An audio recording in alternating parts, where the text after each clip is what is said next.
নমস্কার, আমি আত্রে উপাধ্যায়, শ্রুতি মন্দিরে একজন ছাত্র। আমি সর্বভারতীয় সঙ্গীত ও সংস্কৃতি পরিষদের অনলাইন সাংস্কৃতিক প্রতিযোগিতা 2026-এ অংশগ্রহণ করছি। আমি কবিতা খ বিভাগে অংশগ্রহণ করছি।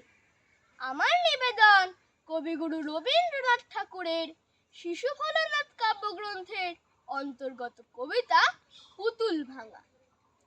27-27 আমি বলেছিলাম বলে গুরুমশাই আমার উপরে উঠল রাগে চলে। মাগো, তুমি 5 পয়সায় এবার রথের দিনে সেই যে রঙিন পুতুলখানি আপনি দিলে কিনে। খাতার নিচে ছিল ঢাকা, দেখালে এক ছেলে। গুরুমশাই রেগে মেগে ভেঙে দিলেন ফেলে।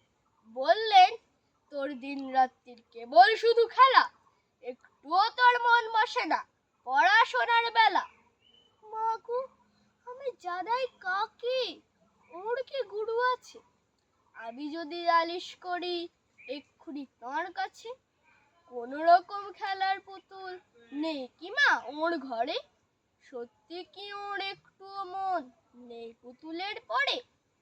সকাল সন্ধে তাদের নিয়ে করতে গিয়ে খেলা, কোনো পড়াই করেননি কি কোন রকম হেলা? ওর যদি সেই পুতুল নিয়ে ভাঙেন কেহর আগে, বল দেখি মা ওর মনে তা কেমন তর লাগে।